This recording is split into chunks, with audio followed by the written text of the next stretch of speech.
Good Friday morning, everyone. I'm Allison Ross. And I'm Kyle Averman. We begin this morning on the other side of the country, the Northeast right now, digging out after the first massive snowstorm of the season. So this was the scene in New York City overnight. Traffic was at a standstill due to that snow across Manhattan. Downed trees added to those headaches, blocking some of the streets.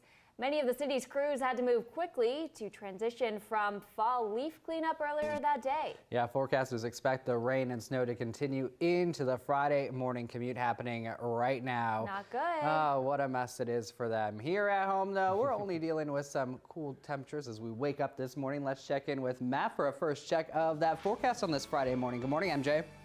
Good morning. Yeah, we're definitely on the other side of the country and other side of the spectrum when it comes to weather. Now, it is cold enough for snow. The thing is, it's just too dry out there. It's been dry and it's staying dry, and there's not a lot changing. Because of all of that, we have some rather stagnant air out there. Essentially, it's just been kind of sitting around. The winds have been rather light, which is definitely a positive in one way, because higher winds can spread that danger for fires with the dry conditions that we're seeing currently. However, without those winds, we also tend to see the air kind of just stick around. It doesn't mix out, doesn't freshen up, I guess, as a way of saying it. And because of that, we're looking at air quality in the sensitive area for Grants Pass and Cave Junction and Lakeview. That's people who may have sensitivities to poor air quality, those with maybe asthma or lung or heart conditions. So just be aware of that. Don't spend too much time outside. It is a cold morning, but will be a fairly nice afternoon with sunshine. So just limit your time if possible. Here's a little preview of the next few days. Today, cold morning with a mild afternoon. It sounds like yesterday because it's going to feel a lot like yesterday. We keep that going into the weekend,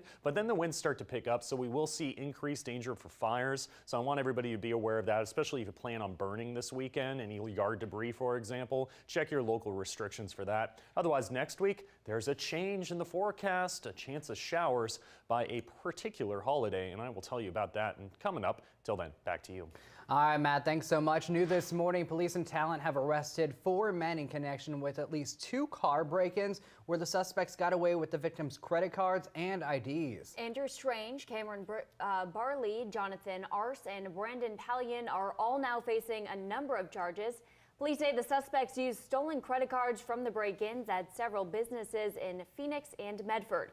And investigators were able to identify the suspects. Police say they're still investigating a number of other car break-ins in that area. The trial against a local man accused of hitting and crashing a Grants Pass high school student last year has come to an end, and a judge is expected to rule on that verdict later on today. 23-year-old Christopher Fabish crashed into 15-year-old Malachi Beatty in March of last year. The 3-day trial wrapped up yesterday afternoon. The prosecution argued Fabish used both heroin and cocaine the night before the accident, and that played a role when he hit Beatty with his truck. If convicted, Christopher Fabish faces as much as 18 months in prison, but the defense is allowed to argue for probation. A Medford man is in the Jackson County Jail charged with multiple counts of sex abuse involving a child. 33-year-old Dustin Michael Stroggins was arrested in Klamath Falls Wednesday on a warrant out of Jackson County. He's charged with 16 felony counts. He was indicted on the charges by a Jackson County grand jury back in September. 5:34, turning to wildfire season, the very latest on those fires burning in California. That death toll across the state has climbed to 66. Yeah, but what's even more astonishing, the Butte County Sheriff's Office says that more than 600 people are now missing. The search for the missing has become a major priority in the city of Paradise. The entire town nearly destroyed by the Camp Fire. Cadaver dogs, the National Guard, sheriff deputies, even anthropologists are now getting involved. Helping us where we're trying to determine the difference between human remains and non-human remains, because it can be extremely difficult in these fires to make that differentiation for those of us that are untrained. Now, most of those on the list of the missing are elderly. Relatives of the missing are being asked to provide DNA samples to help identification. The Camp Fire is now about 141,000 acres in size and is 40% contained.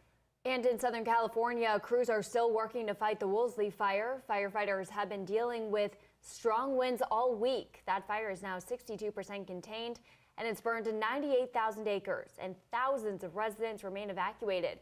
President Trump is expected to fly to California this weekend to meet with the victims of the wildfires. Your time right now is 5:35 in Washington. It looks like the effort to protect the Russia investigation may be getting some support from Republicans. Tracy Potts is in Washington with who's behind it, who's against it, and how that's all connected to avoiding a government shutdown. Congress is considering a law to prevent President Trump from firing Russia Special Counsel Robert Mueller. We need to do whatever we can and whatever is in our power to do to protect Mueller and his investigation. At least one Republican is on board. The priority here has to be to protect the special counsel. Another says he'll stand aside to allow a vote. I wouldn't do anything to stop it. Most Republicans think the law is unnecessary. You're worried about something that might happen that hasn't happened in 16 months. That's like saying we're not going to have a fire department until a fire starts. President Trump unleashing on Mueller, tweeting that he's angry and highly conflicted, that the investigation is a total mess, and his team has gone absolutely nuts. Democrats want to add the Protect Mueller provision to the budget that must pass by December 7th to avoid a partial government shutdown. We don't want to shut down the government. Why do we even talk about shutting it down? Just keep us here 7 days, 24/7 until we fix it. Lawmakers willing to work overtime to avoid cutting off thousands of government paychecks just before the holidays. But as of now, there's no indication they're actually planning to do that. Tracy Potts, NBC News, Washington. Tracy, thank you. 5:37 now. Questions about the fate of Julian Assange are building this morning. The WikiLeaks co-founder's name appears twice in a filing from a prosecutor in Virginia in a separate case involving a man accused of coercing a minor.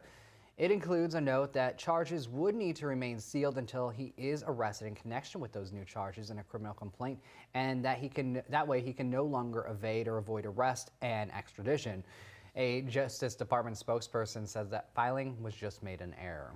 New from overnight, North Korea says Kim Jong-un has observed the successful test of a newly developed high-tech tactical weapon.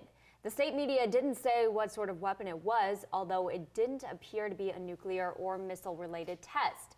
Still, any mentions of weapon testing could influence the direction of stalled diplomacy between Washington and Pyongyang. That meant to rid the North of its nuclear weapons. North Korea said that test was a success.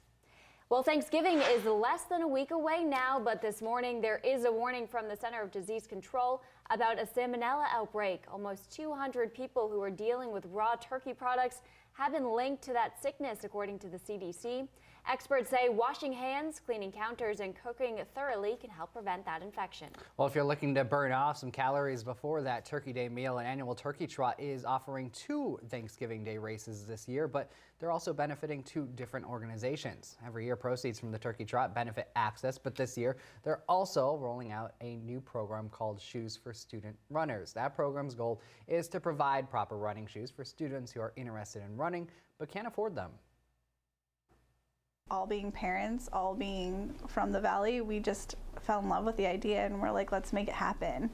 So we're just thrilled that we get to unroll it with the turkey trot in a time for giving, and it's just perfect. If you haven't already and you want to register, all you have to do is visit the Southern Oregon Runners Club Facebook page or their website for more information on that.